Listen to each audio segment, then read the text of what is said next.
me you're going out tonight. Wear something cute, okay? You always do what Jennifer tells you to do. It's just that I like the same things that she likes. Hey, Jennifer. You look really pretty. Why don't you just come by my place? Well, this is random. This isn't really your house, is it? We can play mommy and daddy. No way.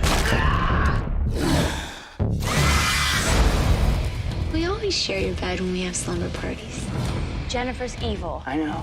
No, I mean, she's actually evil. Not high school evil.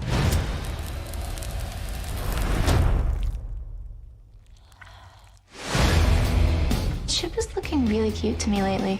How is he tasting these days? You are never a good friend. You could have anybody that you want. Why Chip?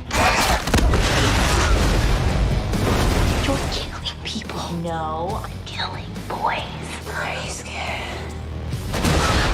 Thought you only murdered boys. I go both ways. I will finish you if I have to. Okay. You can barely finish gym class.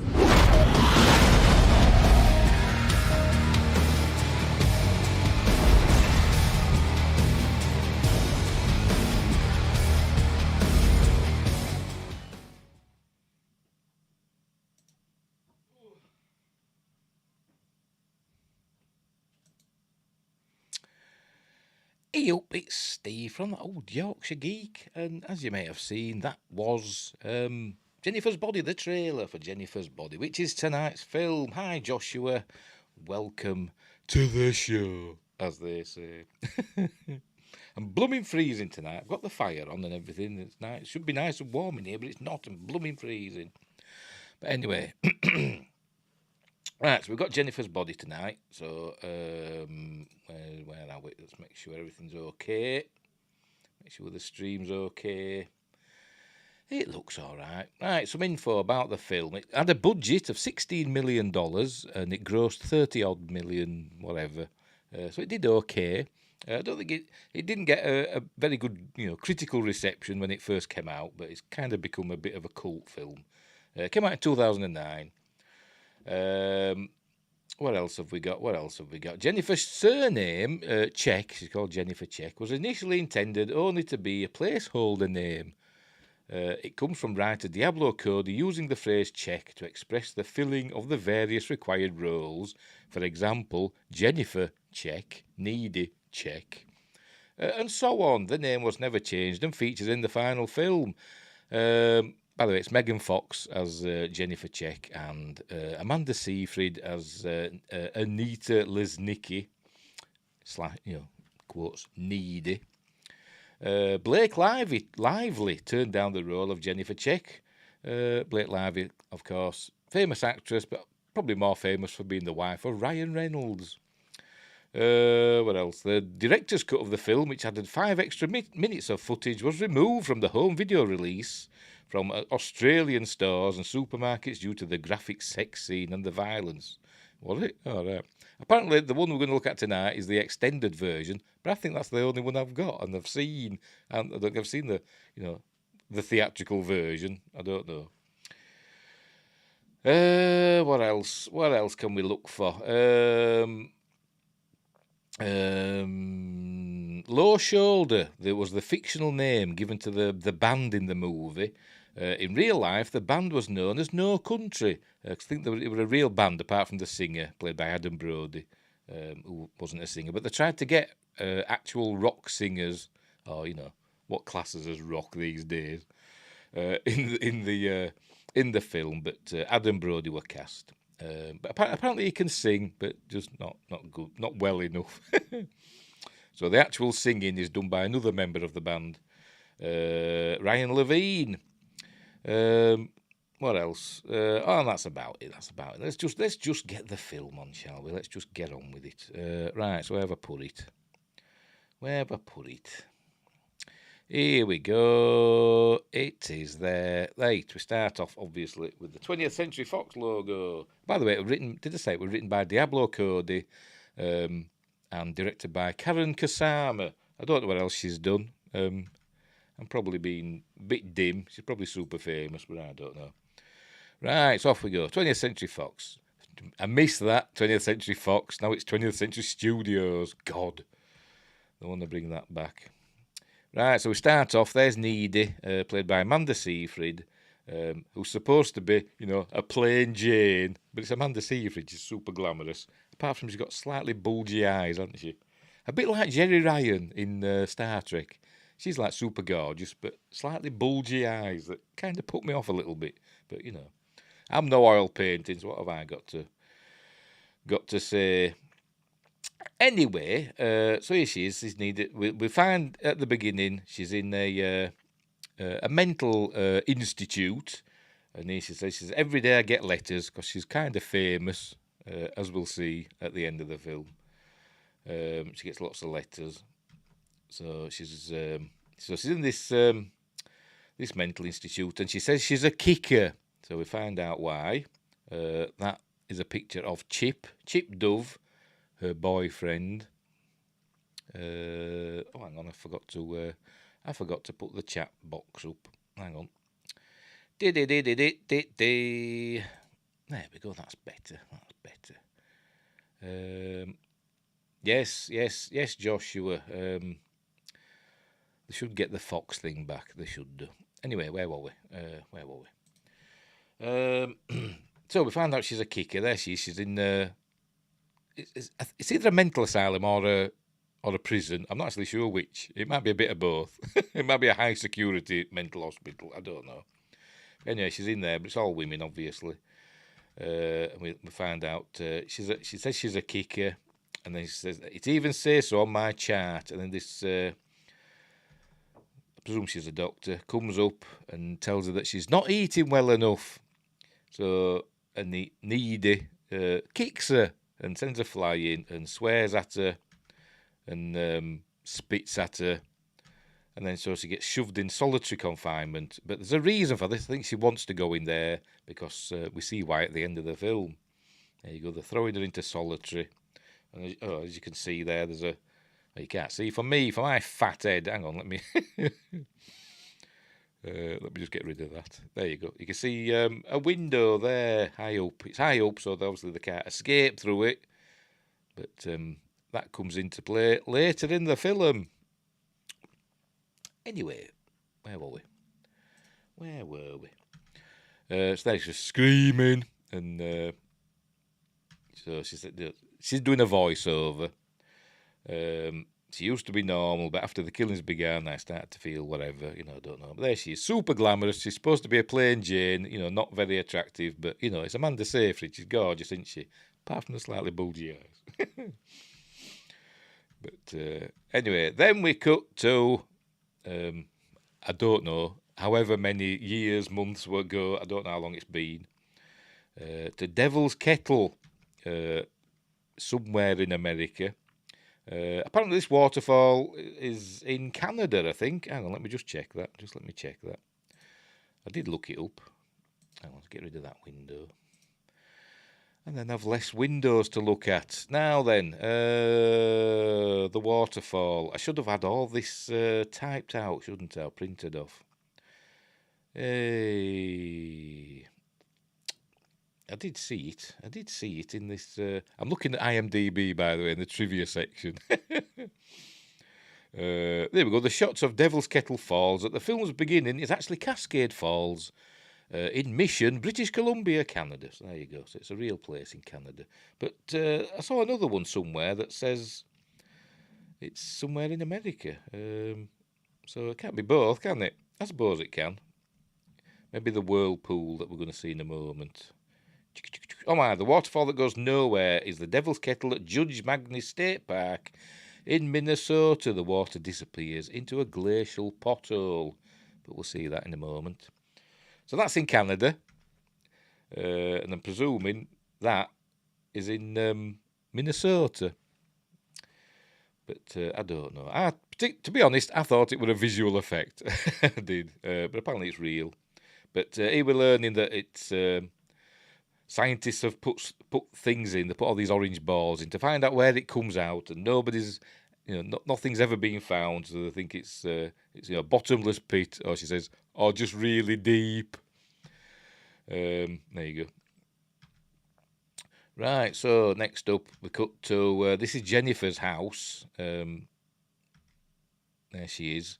Not looking her usual radiant self. This is Megan Fox, obviously. But this is near the end of the film. We come back to this at the end of the film. There's a lot of toing and froing in the timeline. It's Diablo Cody. I think she thinks she's the female Quentin Tarantino, but she's not. She's not. By the way, the script is really, how can I put it? Diplomatically. It's like written by, they're supposed to be teenagers, so there's a lot of like teen language, but Diablo Cody were about 30 or thereabouts when she wrote this, so I don't know if it's accurate to what the kids say, but it is quite an amusing script, I've got to admit. Anyway, so there we go. You see Jennifer Needy's looking at her through the window, and then we learn that they used to be best friends. So then we go back even further. Here we go. There's a newspaper clippings, and we learn that Needy, Anita, Needy. I don't know how they get that. Well, I do, but it's a bit of a stretch, isn't it? Needy is best friends with Jennifer. So Jennifer's a cheerleader or majorette, whatever they call them. So they wave at each other, and then this girl behind, and can you see my mouse pointer? Her behind. I don't know who she is. I can't remember the name of the character. Oh, I do. Chastity. She's called Chastity. They're like waving to each other, like, doing that. And then she turns to her and says, "You're totally lesbi gay." So there's a lot of words like that in this, like lesbi gay. So she says, "He's my best friend." I says, "Well, so that's quite amusing. So anyway, we get a lot of lingering shots on Megan Fox, as you might imagine, which is not a bad thing in my opinion. So here we go. So we're learning that they've been friends since they were little kids, but Jennifer is the dominant friend, which is how she likes it. I don't think that. To Needy, the friends, but Jennifer's really just using her. She has done all her life. She needs a friend to keep down. To build up her self-confidence. That's what it is. She's got low self-esteem, which I imagine a lot of attractive people suffer from. I wouldn't know because I'm not attractive. Anyway, they go into a bar. There's a bar where the band's playing Low Shoulder. This band from the city, and so Jennifer's going to pick her up, and so she's getting ready, and there's Chip, her boyfriend. He's not happy that she's going. He's basically saying, do you do everything Jennifer tells you to do? And basically she does. No, that's the thing. She says, why is Jennifer so keen on this band? She says, she's stalking the singer. And hang on, let's see if we can find that bit again. There we go. Girls like Jennifer don't go out with drummers. And apparently he's a drummer, he's Chip. That's why he says, never mind. And then he mentions Phil Collins. He goes on about, well, maybe she'd go with a drummer who sang as well. And she says, like Phil Collins. She goes, who's Phil Collins? Kids, eh? I'm not a big fan of Phil Collins. Anyway, so they're going to go to this bar. So Jennifer arrives, and we learn that they've got this psychic link. I don't know why; it's never explained. But they've kind of got this psychic link, or at least Needy has. She can pick up things from Jennifer, even before the supernatural stuff starts happening. So there she is. So she goes and picks her up. She's got a mother's car. I presume it's a mother's car. And there we go. Bit of bad language already. Lots of bad language in this film, but no nudity. Unfortunately. Well, there kind of is, but, you don't see anything. So off they go. Chip says, stop kidnapping my girlfriend. Are we going to see that? No, we're not. So they go to the bar. There you go. Melody Lane, it's called. Never mind. So anyway, they say its only claim to fame is they've got a sticker toilet, whatever one of those is. Not a fan of Phil Collins. Well, no, I'm not. I'm not. I wasn't even into Genesis either, to be honest. It's not my scene. Anyway, so they're getting ready. So we meet Chris Pratt coming up soon in an early role of his. But obviously he tries to say hello to Jennifer, but she rebuffs him. She don't want anything to do with him. That's Amit, the Amit from India. That's how they just describe him. Even the teachers, it's Amit from India. He's there. Don't know what he's doing there, but don't know. And here's Chris Pratt playing Roman, who's a police cadet and I think on-off lover of Jennifer. There we go. So anyway, so the band start. There we go. The band starts setting up. So we see them setting up, and Jennifer's smitten. So she goes over, talks to him. Roman, comments on their mascara and stuff like that. Obviously, Needy's not. She doesn't really want anything to do with them, but why would they, want to talk to her? So Jennifer talks about the boobs. These are like smart bombs. There's a lot of language like that in this. It's trying to be, snarky. It's like snarky script, I suppose you could say. Anyway, she introduces herself to the band. This is Nikolai, the singer, Adam Brody. So she obviously wants to be a groupie. So she wants to buy him a drink. And she asks why this group from the city is coming and playing in Devil's Kettle. And he says, well, we don't only want to play in the city, we want to play to all our fans, even in the shitty areas. And he just says it and he doesn't care. That's Needy's reaction to that comment. So Jennifer offers to buy him a drink, a 9/11 tribute drink or something. It's red, white, and blue, but you've got to drink it quick or it turns brown. So she's going to go buy them. So Needy goes to check out the pinball machines, and while that's happening, she overhears the band talking about Jennifer and that they think she's a virgin and stuff like that, and she thinks they just want Jennifer to seduce her, in a bad way. So she goes and tells them off. There you go. That's a bit of.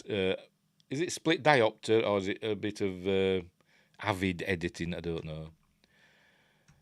But she gives them a piece of her mind. But then the band starts up.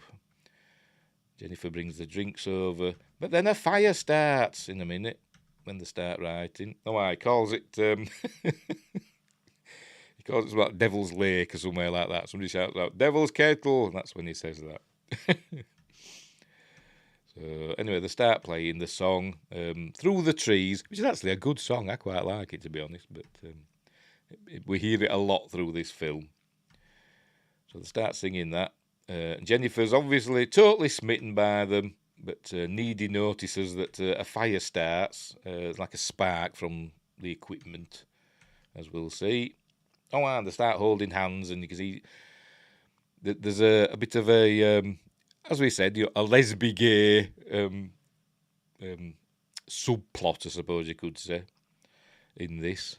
But I don't know, then they hold hands quite tightly, as you see, but I don't know who releases it. I don't know if it's, I think Needy releases the hand, and Jennifer just doesn't even notice. I think that's what happens there. So anyway, the fire starts, and Needy just watches the flames spreading, and then all hell breaks loose.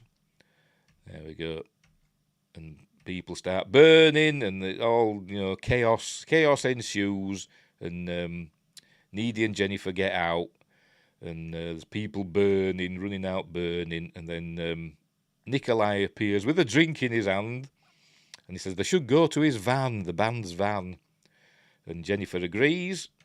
Obviously, Needy doesn't. Said, "Come on, we've got the car. Why do we need to go to their van?" So, but Jennifer, she obviously wants to go.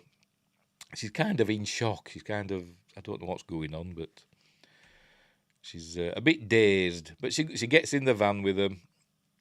And the last thing that Needy sees is the van doors closing with Jennifer inside. And on there she says she didn't like the singer. He was skinny and twisted and evil like a petrified tree I saw as a kid. And there we go. I don't think that's a petrified tree, but I don't think petrified trees have that many branches. But I could be wrong. I think they're just stumps, basically, aren't they? They're fossilised trees, aren't they? I think petrified trees. Not that I'm an expert. Anyway, they bugger off with Jennifer in the back of the van. And Needy gets home. I don't know how she got home. Did she walk or did she take Jennifer's mum's car? I don't know. But she gets home. She phones Chip, who's asleep. And she tells him, you know, what's happened. The Melody Lane's burnt down and people were burning and all those stuff. And Jennifer's been gone with the band. He asks if she's okay, and then there's a knock at the door. So she goes to see, but there's nobody there. And as she's looking out, we're going to see this. As she's looking out, there's a shadow move. A shadow moves behind. Hang on, I forgot to mute the bugger. There's a shadow behind that moves, as you can see. You ready? Go on. Oh, there you go. There it goes. So there's somebody in the house. Oh no. So then she hangs up and she's going to go back upstairs and she hears a noise. And she looks in the cupboard. Nothing in there. Then she goes into the kitchen. It's the sink gurgling. So she goes over to that. And she turns round and there's Jennifer standing there all covered in blood.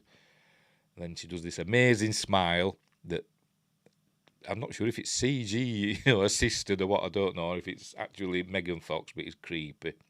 And she asks, Needy asks her if she's okay, and it's obviously blood dripping from her. She smiles. We're going to see it. There we go. The creepy smile. That's I'd be scared. I'd run out of the house, even though it's my house. Anyway, I keep calling her Jennifer. Yeah, it is Jennifer, isn't it? Jennifer goes to the fridge and she pulls out a chicken and tries to eat that. But then she starts choking and vomits up all this black goo that has like spikes in it. A bit like you see in, I think like Supernatural, when they get blood in a bowl to talk to the demons, and it goes all spiky when they're talking. It does that, as we'll see. We're going to see that now. When it's ready, there you go. Lose that, look. So that's not a good sign, is it? Jennifer laughs and she grabs hold of her Needy and she asks if she's scared. And then she runs off into the night. And you see them sifting through the wreckage of Melody Lane. Apparently 8 people died, apparently. So anyway, we cut to, I presume it's the next day, at school. And in comes, oh no, not yet. She's Needy's thinking about, she referred to it earlier as sandbox love never dies, and that's how they became friends as kids in the sandbox. But then Jennifer comes in and she's all glowing now, no sign of blood. But behave you. Sorry, it's my cat making noises. Oh, I forgot to start me video, my background. There, we'll get that going. Haunted graveyard ambience. Where were I? Yeah, and so she's all glowing and lovely. And Needy's all, bedraggled because she'd been up all night scrubbing the kitchen floor to get all that goo and stuff off. And no, she doesn't. She's just rebuffing Needy. And then we go there with that's seeing her scrubbing the kitchen floor. By the way, her mother working nights. That's why her mother wasn't there. Played by Amy Sedaris, who you may know as Peli Motto in The Mandalorian and loads of other stuff she's done. But anyway, in comes J.K. Simmons as the teacher. I don't know if he's got a name. Has he got a name? Let's check. J.K. Simmons. Oh, it's Mr. How the hell do you say that? Roblewski. Mr. Roblewski. Who's missing a hand for some reason? I don't know. Has he just had an accident or is he like a veteran? I don't know. But it's an amusing role he plays. I like J.K. Simmons. He's a great actor. I think everybody likes J.K. Simmons, don't they? I recently saw him in a series on Amazon called Night Sky, and it was amazing. 8-part series. Really good. J.K. Simmons as Sissy Spacek. Brilliant. I loved it. Every minute of it. Got cancelled after one season, hasn't it? Unbelievable. It ended on the cliffhanger as well. Bloody hell, Amazon. Anyway, there he is. So it's talking about what's happened at the Melody Lane. They're all very sad about it. But Jennifer's been kind of a bit too upbeat. But he's saying, they haven't to let there we go. We can't let the damn fire win. And Jennifer says it already did. And that's I can't remember his name now. I'm gonna have to look that up as well. I wish I could remember names. He's very sad. It was his friend that we saw in the bar. Is it Dirk? No, it's Jonas. He's Jonas. I think Dirk might have been the one we saw in the bar. I'm not sure. That's Jonas. They were a friend of the fella in the bar. They saw in the same top as him that tried to talk to Jennifer. So he's sad about that. That was his best friend. So then obviously everybody in the school's in shock because of what's happened. As I say, 8 people have died. And then Chip says, it's surreal, right? When just one person dies in Devil's Kettle, it's like time stops. 8 people died. You dozy sod. By the way, it's played by, I've forgotten, Simmons. He's called Simmons as well. Johnny Simmons. No relation to J.K. Simmons, I checked. Anyway, she tries to tell him about what Jennifer did, the throwing up the goo, but he doesn't really believe her, to be honest. He says she should maybe she just inhaled loads of smoke, and he thinks Needy should talk to the school counsellor or whatever. Then Colin appears. This is Colin Gray. He's like a goth kid. If it shows him, bloody hell. It's like avoiding him, isn't it? The skip. There we go. There's Colin Gray. Played by Kyle Gallner, who I've never heard of. He's got one of those faces where you think, I've seen him in something before, but I haven't. Or maybe I have, but I don't know. Anyway, he asks Jennifer, or it might be later on. He's just been introduced here that he's a goth, but he seems like a nice fella. I think him and Needy, they're like class friends. They work together in class and in some classes. So apparently he's good at writing. There we go. We have creative non-fiction together. That's what she's saying. He's a really good writer. Then we cut to obviously it's later in the day, and Jonas is in the just standing in the middle of the football field. Jennifer marches up to him and said that he's sorry about the loss of his friend, and I was probably the last person to talk to him. So it's basically, she throws herself at him. She drags him off into the woods. So, as you would, it's bloody Megan Fox, isn't it, for crying out loud? So they start kissing and making out in the woods. And then loads of animals appear. I've no idea why. Are animals attracted to demons? I don't know. They seem to be. And so they're kissing. And there you go, there's animals appearing. And then, oddly enough, it might not be this bit, but a fly lands on him, and I thought, is that a stunt fly? There we go. You just saw it then. Stunt fly. There it is. Just above me. Just up there, look. It's just there. Can you see it? Anyway, see, all the animals are watching them. And then she eats him. Oh, she unzips her top. And then she eats him. There we go. So she throws him into a tree, like that, and then comes at him. There we go. And then he screams.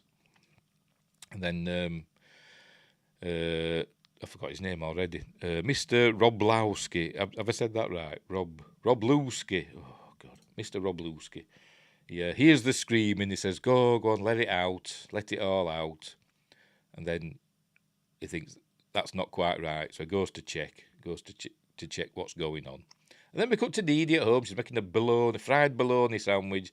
I've no idea what bologna is. Is it like salami or pepperoni or something? I've no idea. I'm not American. We don't have stuff like that.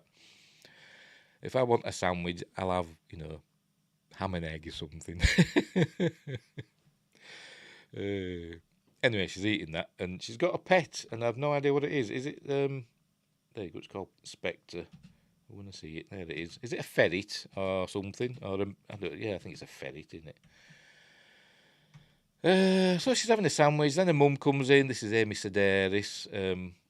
That's on the radio. There's Low Shoulder being interviewed, and he calls it Devil's Lake again. Hang on, what's here?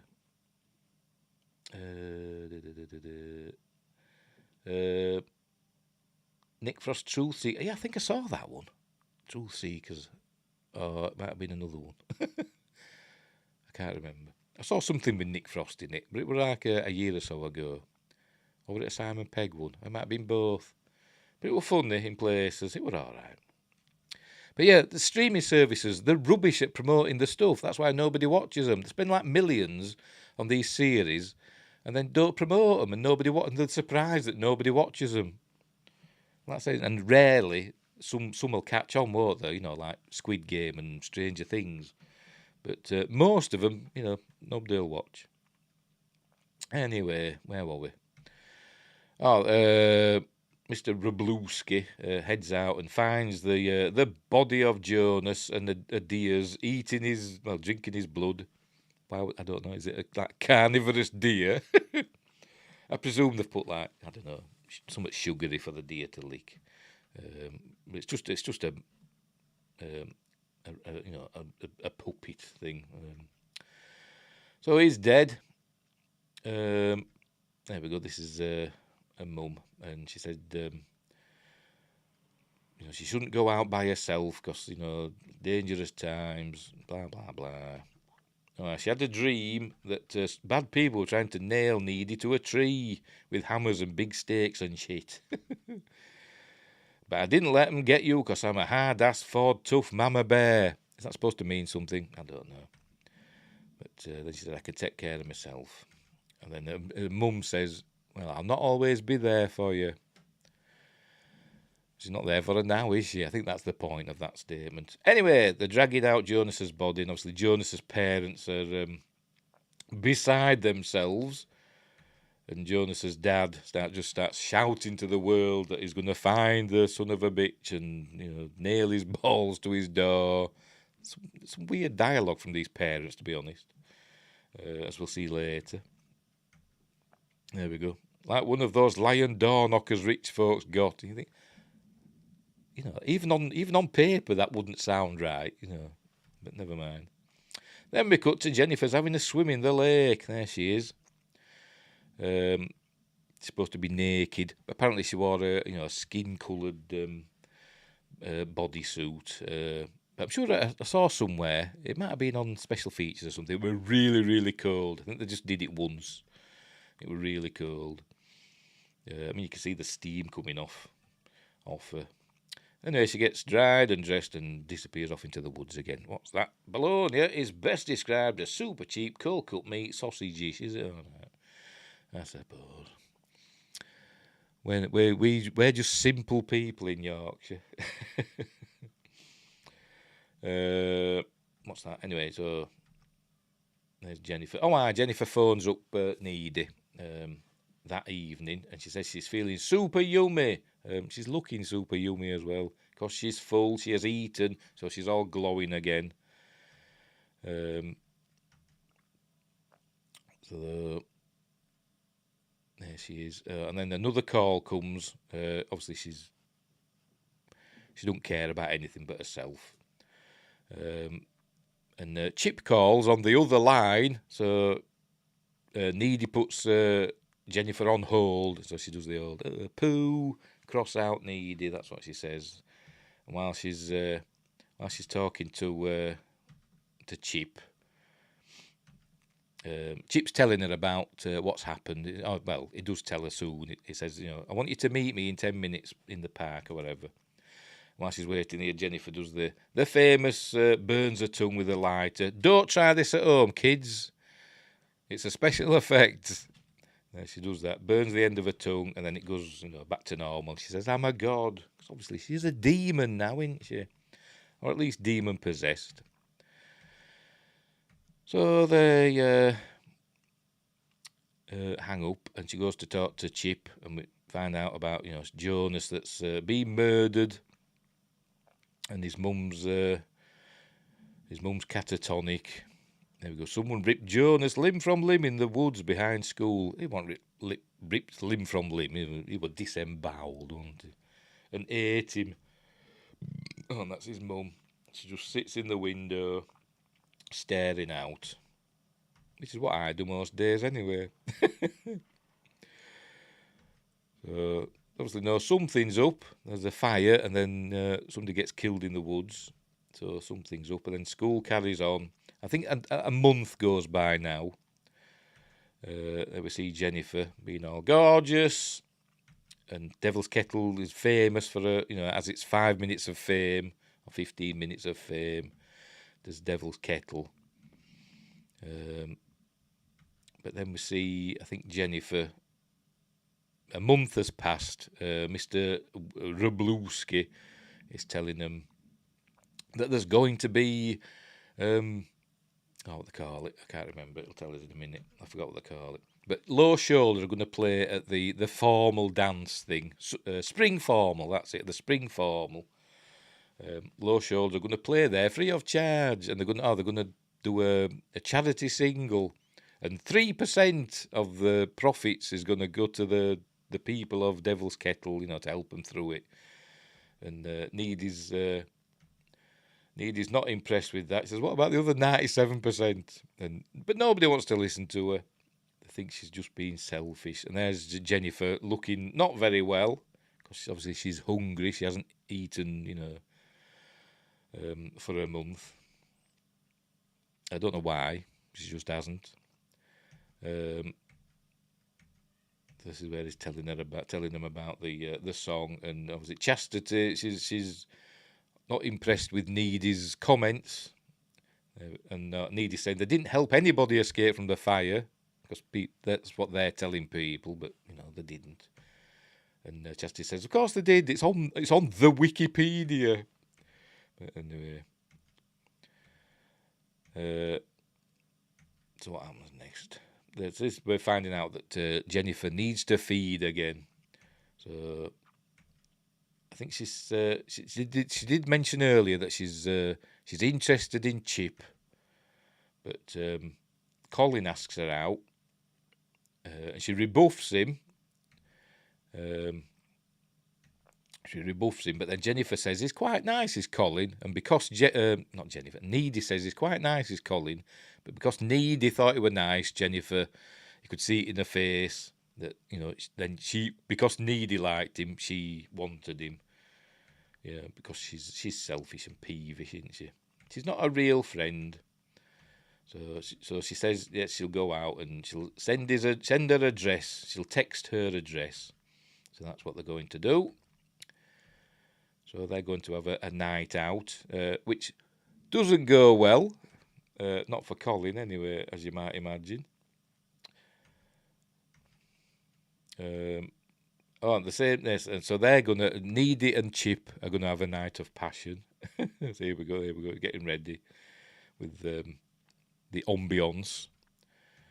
So this is a sex scene that happens. We have a sex scene and a murder scene, all in one. Colin's singing away in his car looking for the address. It turns out it's not Jennifer's house. It's a house that's either undergoing renovation or being built or something. So he goes there, Chip and Needy are getting down to it. There's no nudity, don't worry. But they're getting down to it. Anyway, he finds the address and he thinks, hang on, nobody lives here. But he gets in. Here we go. Gets in through a window. And Jennifer's been busy. And they're getting busy as well, so they're still at it. So he gets his condom out. Anyway, he finds Jennifer's, she's put loads of candles out. So she's been to, I don't know where they buy candles in America, but she's been to, she's been to Wilco and bought loads of candles and set them all out with some music playing. And then Jennifer appears. So she doesn't waste any time. She goes straight for him, look, because she's hungry. And some animals appear, some rats come running in, and it scares Colin. And she says, "I thought you were into vermin and dark stuff like that." But anyway, Needy and Chip are getting down to it again, and this is when Needy has another one of her psychic links with Jennifer. And Jennifer says to Colin that she needs him to feel hopeless. And Needy keeps repeating that as Chip's pumping away. Oh, I see Jennifer's eyes change. And Colin goes, "Oh," I'd go more like, "Oh," I'd be out of here. But she don't give him chance. There you go. She breaks his arms, and that's where she says, "I need you frightened. I need you hopeless." And then Needy keeps repeating hopeless, and she sees a vision of blood coming from the ceiling. And so she screams and gasps, and she sees this vision of Jonas there, and cool visual of Jennifer there squatting next to him, in a demonic pose, I suppose you could say. But there you go, hopeless. And then we see a silhouette of Jennifer tucking into Colin. There you go. Going, blood spraying everywhere.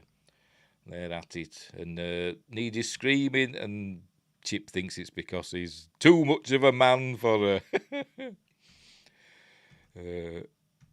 But Needy leaves at that point, and she drives off. She's borrowed her mum's car. Her mum's a Kia. Her mum's got a Kia. So she sets off home. I'm sure Chip's wondering what the heck's going on, but, women. So she drives home and she nearly runs over Jennifer. Jennifer comes lurching out of the trees. And she's come through the trees. I will find you. And Needy, skids out of the way, and Jennifer just jumps onto the bonnet and smashes the windscreen. Oh, yeah, that's a good friend, isn't it? There you go. And smiles at her again. Needy drives off. And they don't mention the broken windscreen. And he's like, "You broke my windscreen, you silly cow. You're going to pay for that." To my mum's car. She went mental. No, don't even mention it. Needy goes home and curls up there in a fetal position, and she's all upset. She doesn't know what's going on. So, what happens next? Oh, she goes up to her room, and then we find that Jennifer's in there with her. So we have another intimate scene, as I said earlier, as Chastity said, Chastity said earlier in the film, they go all lesbian gay in this scene. So they have a bit of a kiss and a cuddle. There you go. And but Needy, she says, "Oh, what's going on?" And then she says, "Saw you covered in blood, blah blah blah." And then an exposition scene unfolds where Jennifer tells her all about what happened that night. Evil Dead poster in the background, by the way. Notice that? Just noticed that myself. I think Jennifer's got an Evil Dead T-shirt on. Hang on, see if we can see a shot of it. Can't really see it, can we?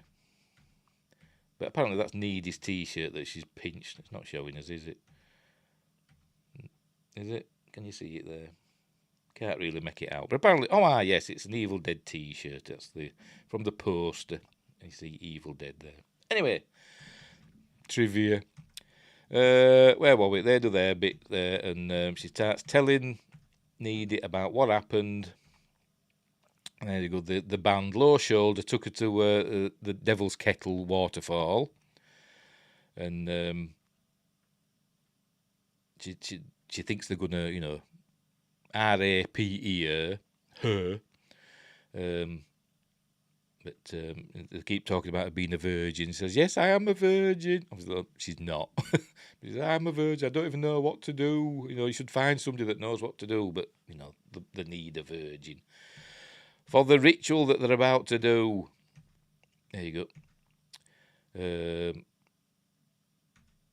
So they go to the waterfall. They go. It's a waxing moon. I don't know what's the difference between a waxing and waning. I suppose it's one way or the other, innit, I suppose. But I don't know which comes first. So they tie her down. There you go, tie her down and gag her. And he's got a big knife. It's a Bowie knife. They call. I always call him Bowie. Dave, Well, I call them Bowie knives, but they say Bowie as in David Bowie. But I even call him David Bowie. Whatever. So he's got a Bowie knife that he's going to sacrifice her with. He's got the words of the ritual that he got off the internet. Because they want to do this because they want to be a big famous rock band. They don't want to work in wherever they work. Some crappy jobs. They want to be a big successful rock band like Maroon 5, as it said there. Never mind, I've gone too far. There we go. Like Maroon 5. They want to be as successful as them. So that's what they do. So he says the words, and he doesn't know her name, so he ungags her. Says, "What's your name?" He says, "Jennifer."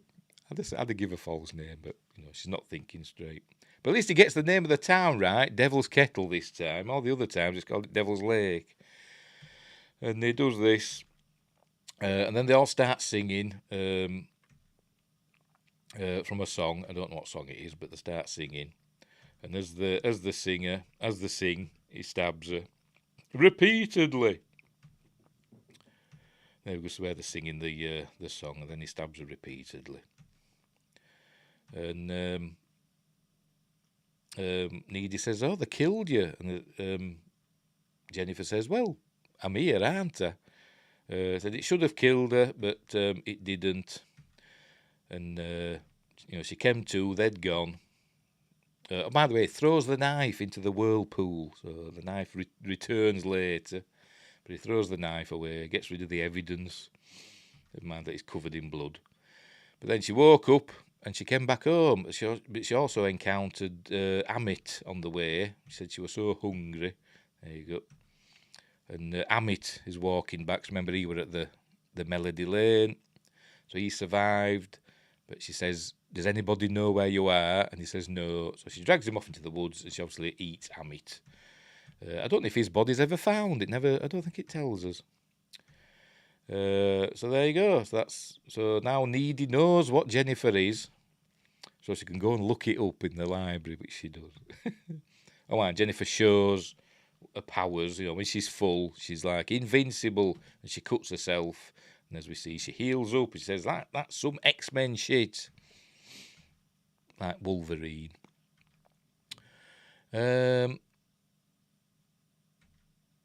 So that's that. Oh, and then but Jennifer wants to carry on as though nothing's wrong, and Needy's like, "What? You're eating people?" But she tells her to go. So Jennifer leaves. She jumps out the window. She doesn't go through the door. She just leaps out the window. And next day, well, not next day, but at some point, this is at Colin's funeral, and his friends are upset. Colin's goth friends are upset. And they're saying they belong down there in the darkness, not with him. And then Colin's mum speaks. And she says something weird. She said, weird dialogue. She says, "Oh, Colin were found and he looked like lasagna with teeth." And I thought, you wouldn't say that, would you?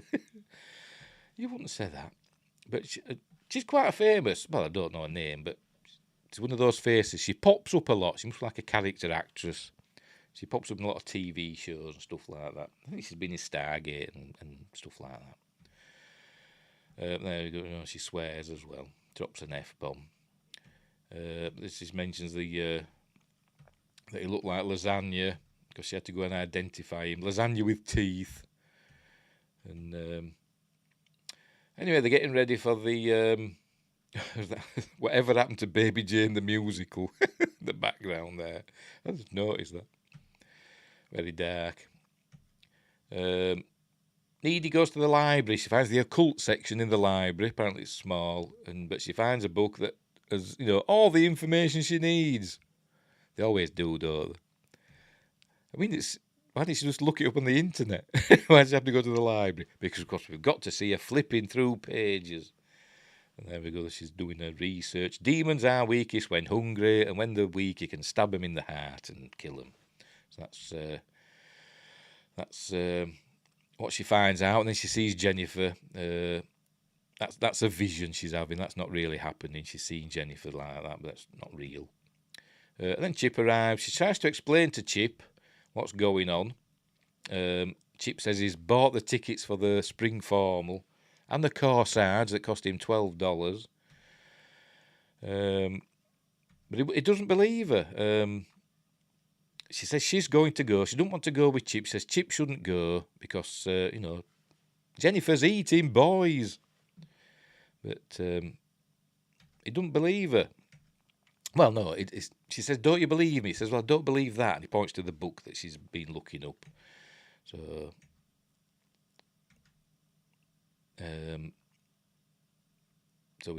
that's where we find out. What they didn't know is that she hadn't been a virgin since junior high. That's why the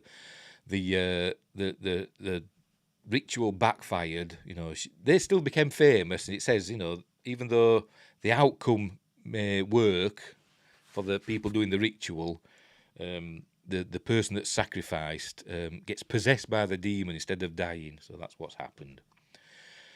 There we go. If the human sacrifice is impure, the result may still be attained, but the demon will forever reside in the soul of the victim, and you've got to stab them through the heart when the demon's hungry. So, there we go. You'll be naughty, princess. So she tells him not to go, but she says she's going to go to keep an eye on Jennifer, but he's going to go anyway. He's going to meet her at the dance. And she kind of breaks up with him, but not really. Just, temporarily. Because, they still love each other. So everybody's getting ready for the spring formal. That's Chip's mom. She gives him some pepper spray to protect himself. There's obviously a sicko out there who likes boys, so she gives him some pepper spray so he can spray it in whoever's doing the attacking. So it tells her he's going to meet Needy at the dance. And so Needy's ready. So, they're all having photos, in their spring formal attire. You see Jennifer's there, hair's coming out, and the skin's looking, bad for Megan Fox. I mean, she's still super hot, even though she's, not at her best. Anyway, so the spring formal's in full swing. Needy's looking for Jennifer, but she's not there. Chip's on his way. He's walking across the park. But there we see Jennifer behind, stalking Chip. And then she appears in front of him. He looks round. She was there behind him. He looks round, she's gone. And he turns back round, she's there.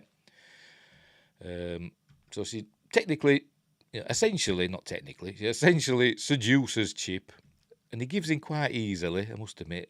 That's a bit of a point off. What are you up to? You'll be naughty, princess. She wants to go look out the window at the snow. Is it still snowy out there, princess? Where were we? yeah, he kind of, he gives into a bit easily. But as I said, it is Megan Fox, but he's supposed to be in love with Needy, and so he shouldn't have really done that. But yeah, they start talking. Oh, she tells him that Needy and Colin Gray had been lovers. So she's lying, obviously, to try and get Chip to go with her. So that probably influences him a bit. But there we go. So she's so they have a little a bit of a kiss, but then she takes him somewhere a bit more private.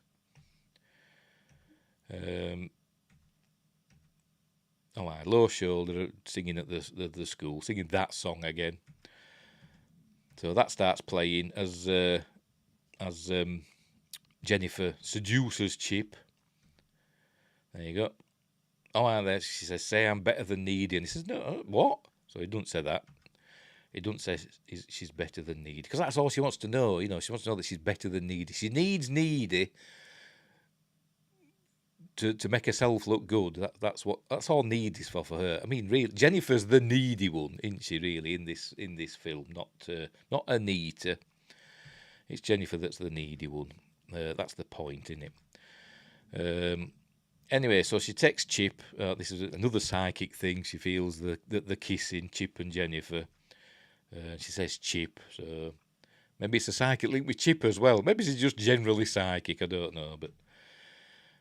She goes out looking for him, but they're heading to an old swimming pool in a minute when we get there. But Needy's gone to ask, gone to Chip's house to ask where he is. She doesn't know that he's gone to the dance. So they go, cuts across the park. So she heads off after Chip. Anyway, Jennifer's taken Chip to an old swimming pool that's all overgrown. It looks like something out of bloody Last of Us or The Walking Dead or something like that. But yet he's still got power. Somehow. Are you being a cheeky monkey? You wanting to go out? All right, I'm going to have to go let the cat out. Just bear with me a moment while I go let the cat out. Just watch the spooky background for a second. Unbelievable.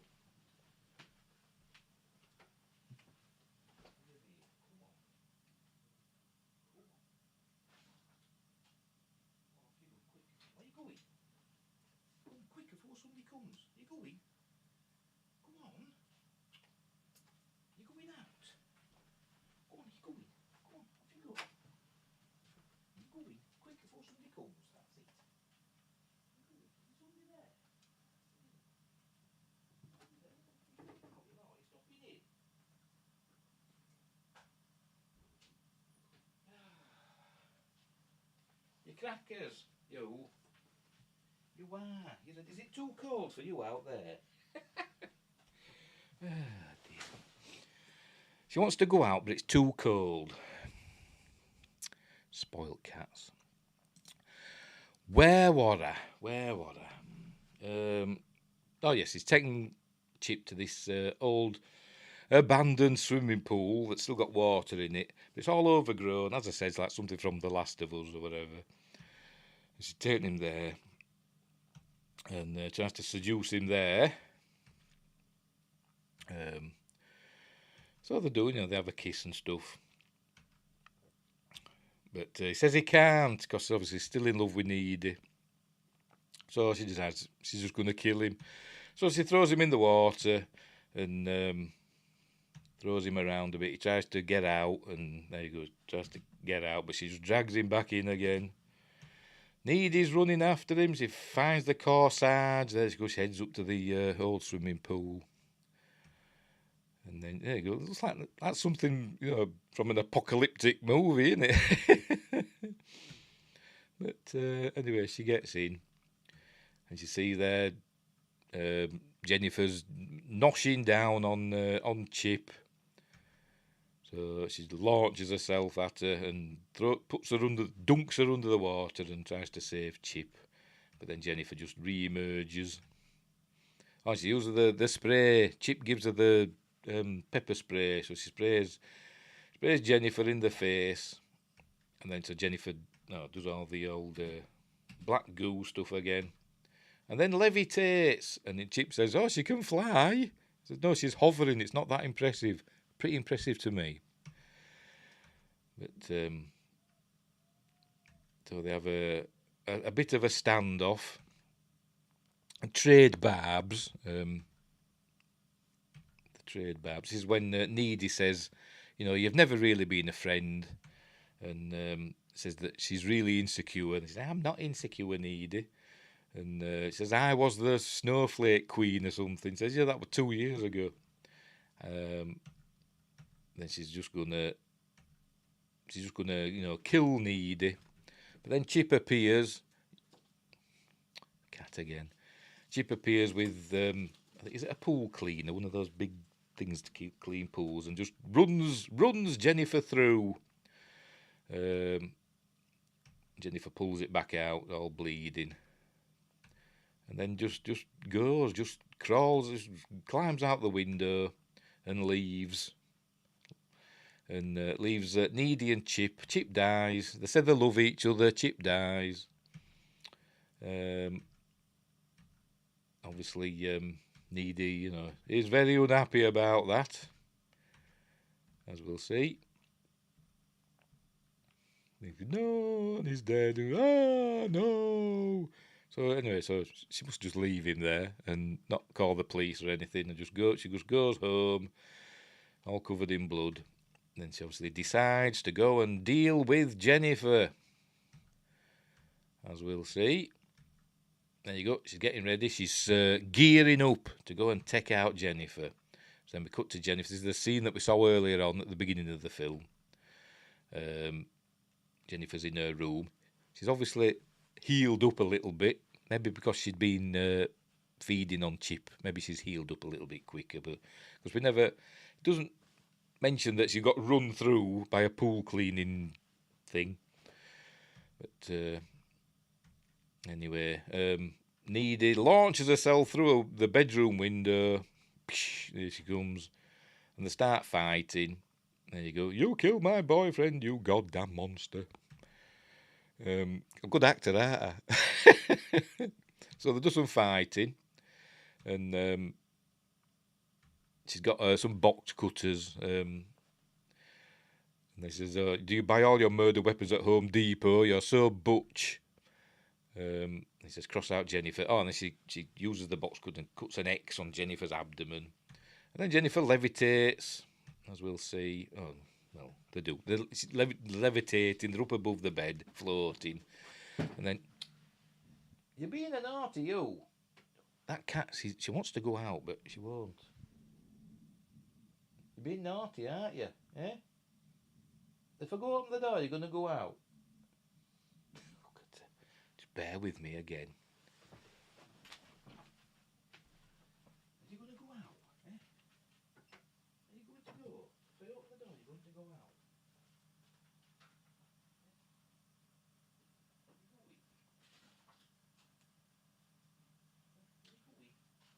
Go on, quick, before somebody comes.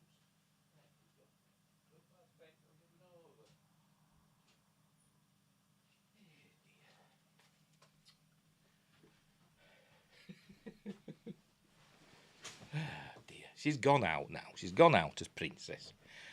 Cat, where were we? They got this. Each of them, Needy and Jennifer, both had a BFF locket, best friends forever thing. And Needy takes Jennifer's back, or it might be Needy, I don't know, but she takes it off, and obviously that turns off Jennifer's hovering power because she falls back onto the bed, and Needy stabbed her in the heart with the box cutter. In a moment, there we go. She stabbed her in the heart. And Jennifer dies. And then Jennifer's mum comes in. Says, "Oh no." And Needy just, she doesn't try to escape. Because she obviously gets put in prison, doesn't she, for what she's done. So there we go. Jennifer's dead. But then we learn, and it shows us in a moment. This is in solitary, by the way. There you go. That we learn. It's going to show us. that if you're bitten by a demon and you survive, you'll absorb some of that demon's abilities. And it showed the bite because Jennifer bit her. But then we see that Needy's hovering. And so she hovers up to the window that were high up. And we learned earlier on that she's a kicker, so she kicks the window open, as we'll see. There you go. So it's a good job she was a kicker. So anyway, she gets out, and there you go. She finds the knife that were used on Jennifer, and some of the balls that the scientists put in. And is that a teddy bear as well up top there? That's like a teddy bear. Somebody thrown that into Devil's Kettle at some point. So it just comes out in like a drain at the side of the road that nobody's ever bothered checking. So she gets that. So she starts hitchhiking down the road. And she's picked up by Lance Henriksen. Lance Henriksen. And she says she's following a rock band, and tonight's going to be their last show. And that's how the film ends. She says that's going to be their last show. It must be one hell of a group. She says it's their last show. And as it drives off, we see the name of the band, Low Shoulder, on the sign. And that's where the film ends. Then it says, directed by Karyn Kusama. But then we see other things. There we go, we see Low Shoulder living the high life in their hotel room, fans clamouring, signing boobs,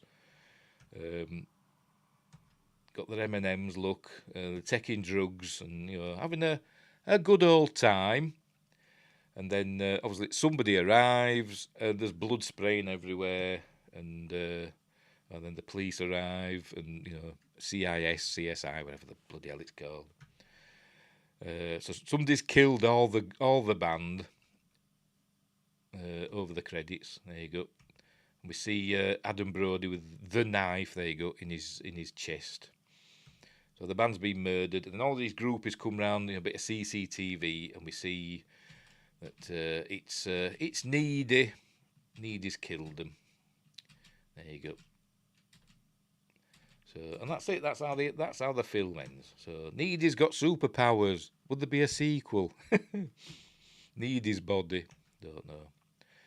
But yeah, that's it. That's the end of the film. And I really like Jennifer's body. It's my favourite Megan Fox film. We'll get rid of that. Well, when I find it, there we go. It's my favourite Megan Fox film, but that's not really hard, is it? I mean, what we got to pick from? Transformers, Jonah Hex, what else? That's all I can think of off the top of my head. But never mind. But it's got some good performances, from everybody in the film. It's an enjoyable flick. The scripts, tries to be a bit too smart. As I said, Diablo Cody thinks she's, the female Quentin Tarantino with, the snarky dialogue and stuff. And sometimes it works, sometimes it doesn't. She's not a teenager. She's trying to write dialogue that, the kids use. And, I don't think it works all the time. But, I'm not an American teen. Never was. So how am I to know about stuff like that? So we'll leave it there. We will leave it there. So I don't know what next week's going to be. I apologise for last week, by the way. I know I didn't do it last week. I wasn't feeling well. But I'm obviously better now. So I'll think of something for next week. But as I said, Jennifer's Body, it's worth a watch. It's worth a watch. It's, I think some people think because it's a Megan Fox film, you can just not bother, poo-poo it. But it's worth seeing. I quite enjoy it. It's a good film. So, right, we'll leave it there. So, wherever you are, don't have nightmares. Have nice dreams about Megan Fox and Amanda Seyfried. I will. So until next time, or later, or whenever, I'll say this.